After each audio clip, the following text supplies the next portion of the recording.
ईशान ने की सभी की काफी ज्यादा केयर। जी हाँ, हम बात कर रहे हैं स्टार प्लस के पॉपुलर टेलीविजन शो गुम है किसी के प्यार में के बारे में, जहाँ आगे आने वाले एपिसोड में आप देखेंगे कि अक्का साहिब की सेवा कर रहा होता है ईशान और उसके बाद वो चला जाता है कॉलेज। दूसरी ओर अस्मिता और शिखा किचन में होते हैं और आपस में बात कर रहे होते हैं, जहाँ शिखा को काफी बुरा लगता है क्योंकि वो ये सोच कर रो रही होती है कि वो अक्का साहिब की वजह से ईशान को सच नहीं बता पाई, जब सभी ने सच कहने को कहा था कि उसने जिद नहीं की थी सेमिनार में जाने की। वहीं अस्मिता कहती है शिखा से कि मैं भी तब ऐसे ही सैड हुआ करती थी जब ईशान की मॉम के साथ यहाँ बुरा हुआ करता था, लेकिन तू ईशान को सब कुछ बता देना, तो इस गिल्ट में मत रहना। इतने में ही निशिकांत अस्मिता को आवाज लगाता है और उसके पास आता है और उसे कमरे में चलकर फाइल ढूंढने को कहता है, जहाँ अस्मिता उसके साथ चली जाती है और शिखा को लगता है कि निशिकांत ने कुछ नहीं सुना है। वहीं कमरे का गेट बंद कर अस्मिता को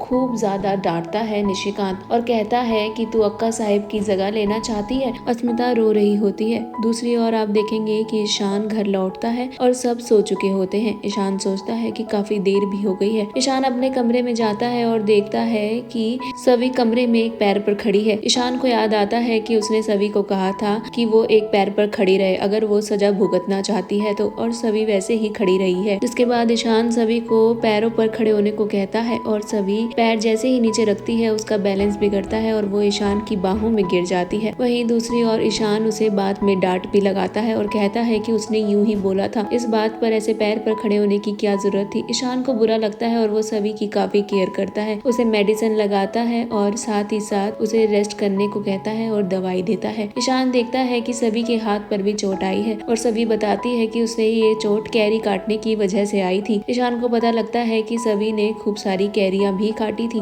सभी ईशान से बताती है कि कमिश्नर उनके अंकल हैं और उसको बताती है कि वो उसके बाबा के दोस्त थे और अपनी मम्मी के बारे में भी बताती है ईशान को कि वो उसकी मम्मी को बेटी की तरह मानते थे। जिसके बाद ईशान कहता है कि तभी जब मैंने उन्हें कॉल करा तो उन्होंने मुझे दामाद कहा था। काका साहेब सभी को बुला रहे हैं। सभी काका साहेब यानी कि यशवंत के पास जाती है, जहाँ निशिकांत भी होता है। काका साहेब सभी से पूछते हैं कि वो आज कमिश्नर से मिली थी और वो खिड़की कूद कर भी गई थी और उसने क्या बात करी कमिश्नर से। इसके बाद सभी सब कुछ बताती है काका साहेब को कि वो उसके अंकल लगते हैं और बस उसने अपनी फैमिली को लेकर बात की थी। यशवंत और निशिकांत ही सोचते हैं कि सभी को कैसे भी कर घर में रोकना होगा, वो ऐसे बाहर नहीं जा सकती है, उसके लिए उसका कॉलेज आना जाना भी बंद करना होगा। ईशान सभी से कहता है अच्छा हुआ काका साहेब ज्यादा गुस्से में नहीं थे। जिसके बाद ईशान सभी को फोन भी गिफ्ट देता है। सभी बोलती है कि क्या ये वैलेंटाइन डे गिफ्ट है। ईशान कहता है नहीं, तुम्हारा फोन इतना अच्छा है कि लगता ही नहीं है, इसलिए मैंने सोचा तुम्हें फोन दे दूं। सभी को ईशान का दिया हुआ फोन का कलर पसंद नहीं आता है, वो बिल्कुल बच्चियों वाला कलर लेकर आया होता है। जिसके बाद सभी कहती है कि वो ये फोन नहीं ले सकती और ईशान का फोन से अपने फोन को एक्सचेंज कर लेती है और दोनों आपस में काफी अच्छा टाइम बिता रहे होते हैं, जहाँ दोनों एक दूसरे की टांग खिंचाई भी करते हैं। आगे शो में क्या होता है इंटरेस्टिंग ये जानने के लिए stay tune on volley TV.